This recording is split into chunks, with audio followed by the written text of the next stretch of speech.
Halo, willkommen, selamat datang di channel Dini. Halo semuanya, apa kabar? Ketemu lagi dengan Dini Dini and Juju and Dini. Dini. Kamu udah sering pakai ChatGPT? Nggak sering aja. Sering. Tapi nggak sering tapi aku penasaran, kemarin akhirnya aku coba. Iya bisa, maksudnya dia secanggih itu, aku katrol gitu aja. Iya ya, bisa ya kayak coba aku ketik misalnya iseng kan gitu. Cara mendapatkan pacar dengan cepat gitu. Serandom itu ya. Dia itu detail gitu. Ya kamu bisa ini kenalan, minta kenalan lah sama temanmu, saudara, apa segala macam, sampai ke dating apps. Iya. Sampai ke yang kamu disuruh ikut ini kayak community gitu, biar kenal orang baru segala macam. Banyak muncul. Sampai ABCDEFGH kalau nggak salah. Wow. Sedetail itu. Padahal aku iseng doang. Dan itu benar-benar mengancam ya sebenarnya ya. Yeah. Khususnya untuk dunia akademik sih, Din. Kayak misalnya kita ngajar, terus anak didik kita itu nyari jawabannya cuma dari ChatGPT aja, nggak mikir, udah nggak mikir lagi gitu loh. Dia masukin pertanyaannya ke mesin, gitu, mesinnya yang jawab. Dan langsung thread gitu keluar semua. Banyak gitu kan. Ya udah, memang kayak gitu, eranya memang kayak gitu ya.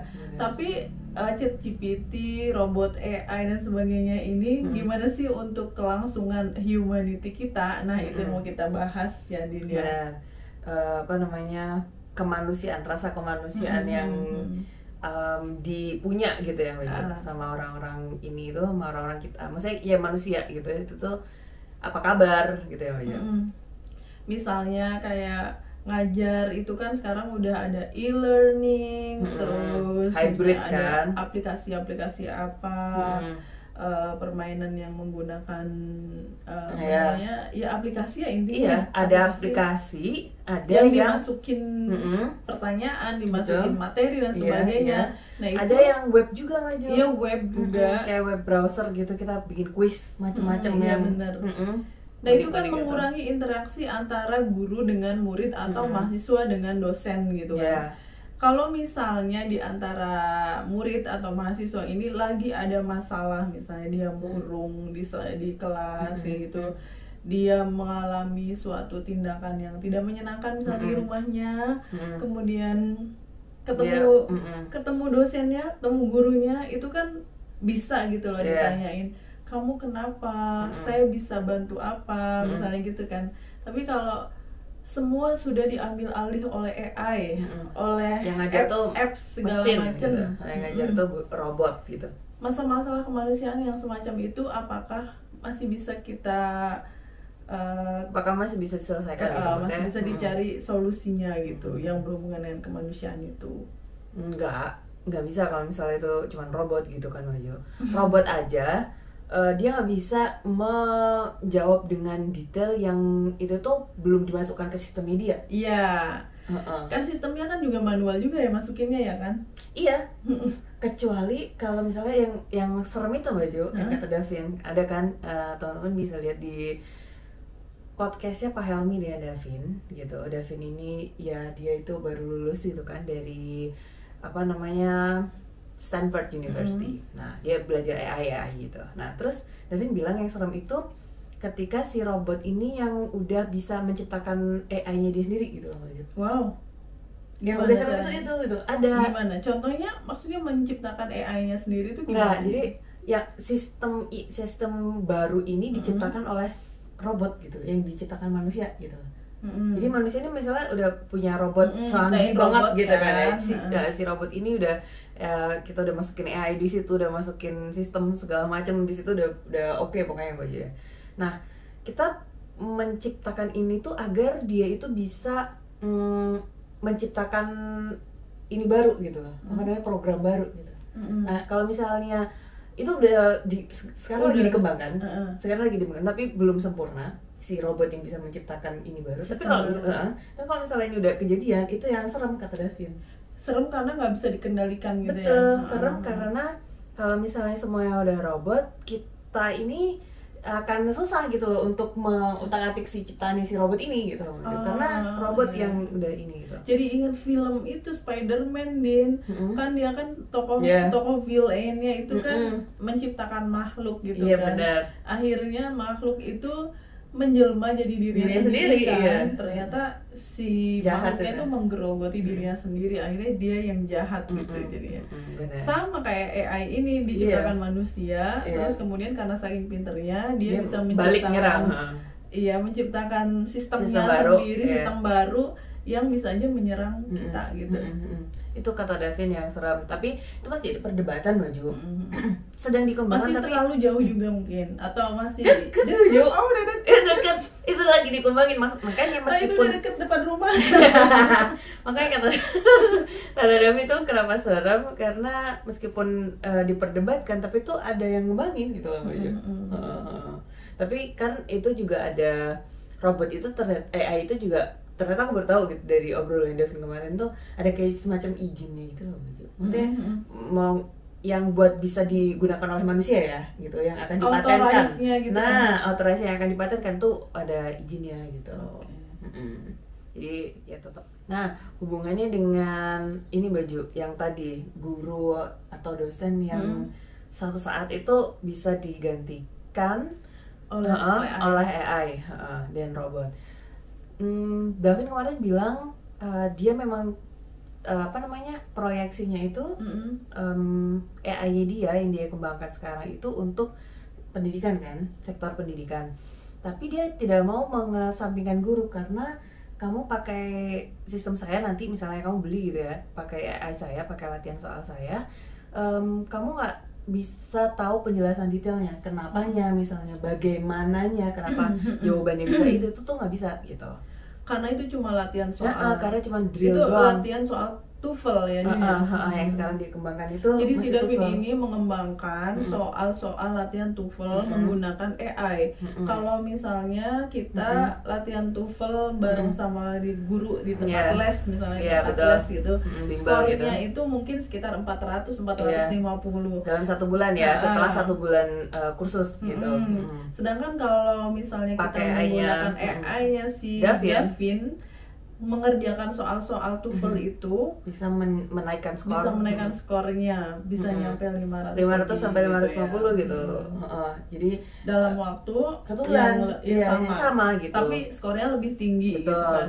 Nah, kalau udah kayak gitu berarti posisi guru terancam gitu kan. Dia pakai AI aja gitu. Itu yang latihan soal. Karena kan memang dari sisi Davinnya ya Baju. Dari sisi Davinnya itu tuh bimbel itu yang dia juga dulu pernah bimbel, apalagi bimbel bahasa itu ya Baju, yang latihan TOEFL itu atau IELTS atau apapun, itu tuh kan cuma latihan soal-soal aja gitu loh Baju. Kayak yang ya berarti ini bisa gitu pakai robot gitu, yang nggak butuh penjelasan, yang penjelasannya itu udah ada di guru misalnya, yang udah didapat di sekolah gitu. Terus aku mikir lagi, berarti dia bisa ngembangin buat anak-anak bimbel SNMPTN Baju, kan itu cuma soal doang juga. Iya, kan bisa juga untuk CPNS ya, teman-teman yang pengen masuk CPNS gitu kan. Soal kayak gitu. BUMN benar. Perusahaan asing di luar negeri sana. Atau sekolah-sekolah itu Baju, kedinasan itu loh, yang SPIS, yang STEP PDN, terus STAN maksud aku. Itu kan juga soal-soalnya kayak gitu. Sama. Itu berarti bisa ya Bayu?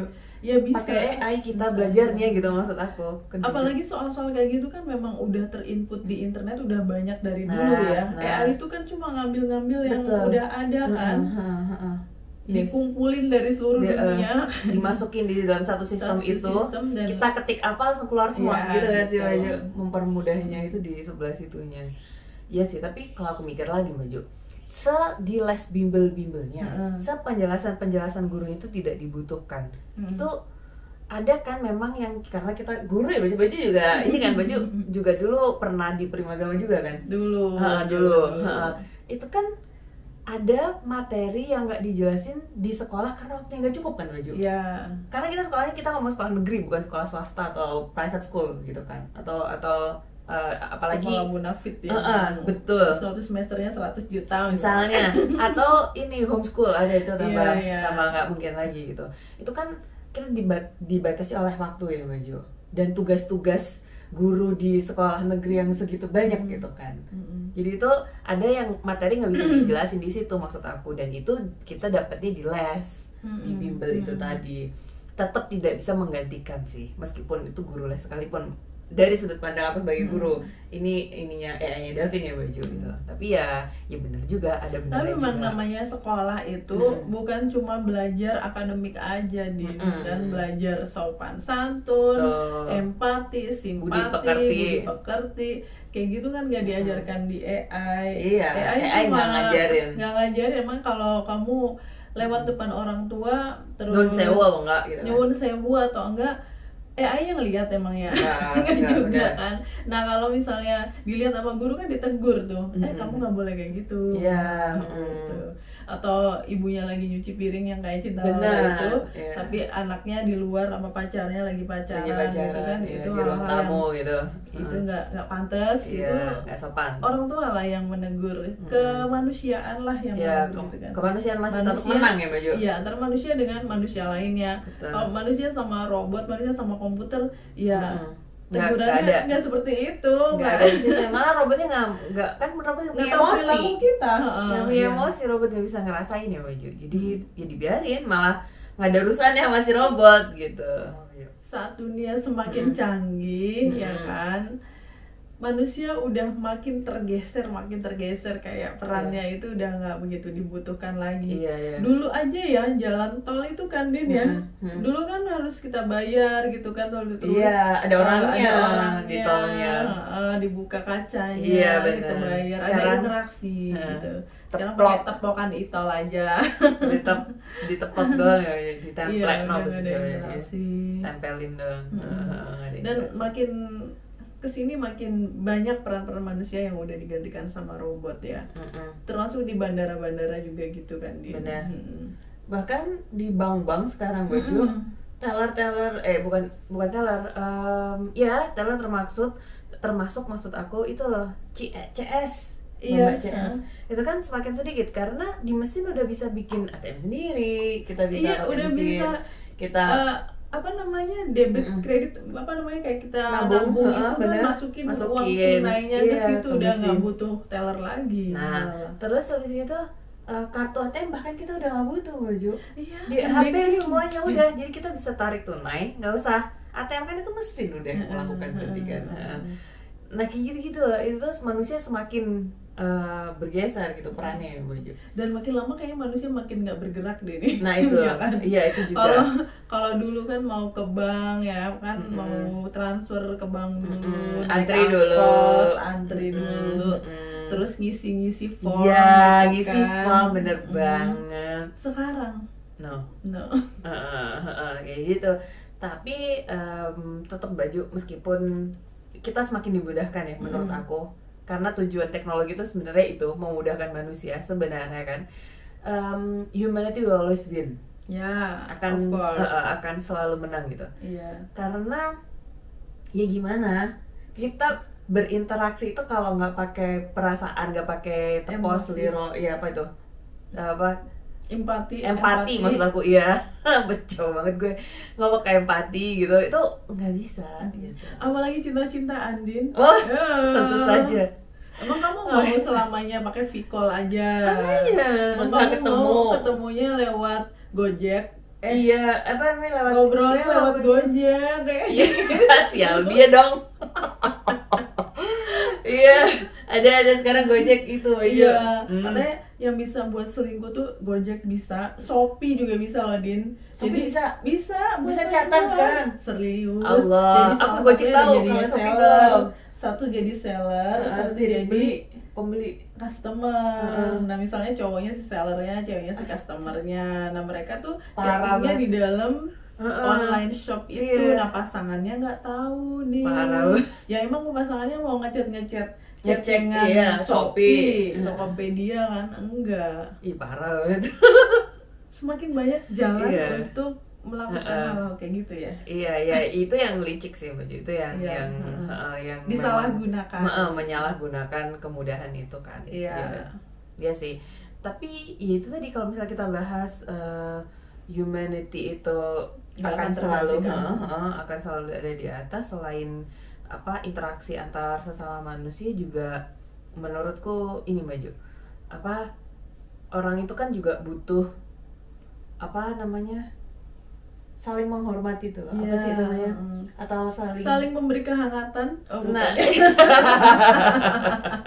Saling menghormati, maksud aku untuk berinteraksi. Orang itu butuh ketemu orang buat at least ngobrol gitu. Iya betul. Kayak ngobrol yang sharing gitu. Itu tuh face to face itu kan ya. Face to face ya. Ikan ke ikan gitu. Itu manusia itu tetap butuh sampai kapanpun gitu. Iya benar. Dan bahkan kadang kalau video call atau misalnya telepon itu bisa salah arti ya. Beda dengan kalau kita ketemu langsung ngejelasin apa itu bisa sejelas-jelasnya dan nggak ada salah persepsi, nggak ada salah pemahaman gitu. Iya. Jadi tetap butuh meskipun udah video call gitu. Tapi kalau ketemu itu rasanya tetap beda. Sama kayak misalnya guru ngajar dengan guru ngajar online dengan guru ngajar offline udah gak dapet banget feel-nya kalau online itu kan. Yang stres bukan cuma muridnya, guru juga stres semuanya. Stres dua-duanya gitu. Ngelihat layar gimana? Udah bercanda garing gitu karena mereka nggak bisa menangkap lucunya loading dulu. Malah internetnya ada yang buffering gitu kan. Iya. Kedengeran. Internet satu dengan lainnya itu beda-beda gitu. Jadi delay gitu ya informasinya. Ada yang lebih mudah ya Mbak Jun. ChatGPT kan harus dibuka di browser. Kalau sekarang ini pakai WA.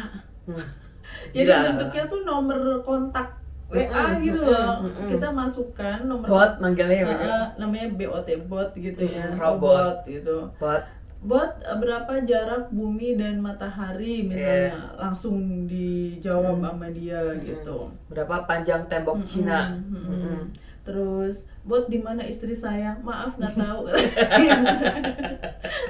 Kan ada yang gitu kan? Iya, maaf saya dibuat untuk tidak mengetahui emosi Anda gitu. Iya, atau tidak mengetahui lokasi istri Anda.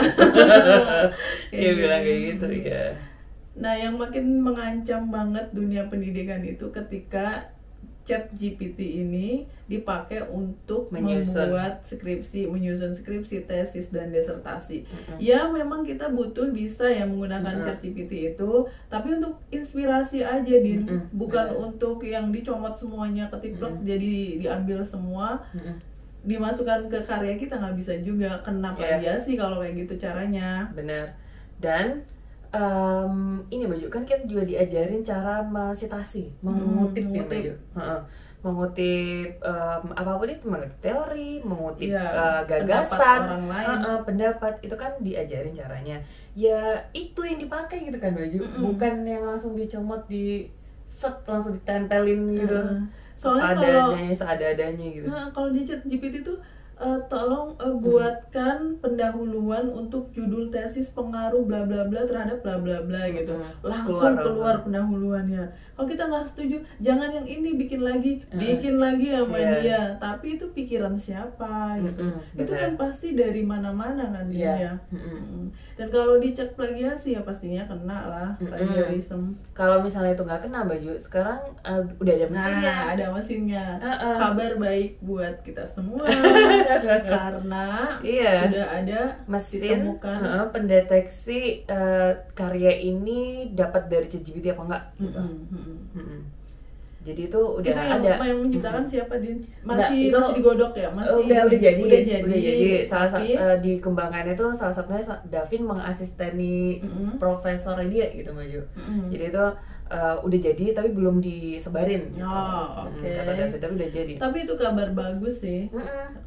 Jadi yang suka nyontek-nyontek, yang suka langsung ditempelin tuh loh Baju. Jalan pintas banget, shortcut banget ya kan. Nggak ininya tuh yang nggak setujunya tuh kenapa langsung dicomotin semua, disusun sendiri sama dia. Dia nggak mikir, dia cuman modal ini terus itu disusun aja gitu sama dia. So modalnya pertanyaan copy paste gitu udah. Modalnya pertanyaan nanti jawabannya tinggal di copy paste. itu curang banget sih. Curang. So what is your opinion? Iya, What is your bener. mind? Terus effort kamu untuk cari jurnal, terus datanya diambil, kamu langsung ke lapangan tuh nggak ada gitu. Untuk baca-baca dulu gitu kan. Kayak gitunya. Wow sih. Jadi menurutku juga kedepannya meskipun nanti mau seberapa canggih kita itu kayaknya ada juga yang memikirkan side effect-nya gitu. Jadi dikasih obat penawar gitu. Bener, untuk mendeteksi yang ini gitu. Menurut aku ya gitu. Jadi akan ada di kedepannya akan seperti itu juga, semakin maju semakin bisa gampang. Oh ini loh caranya biar dia tahu curang apa enggak.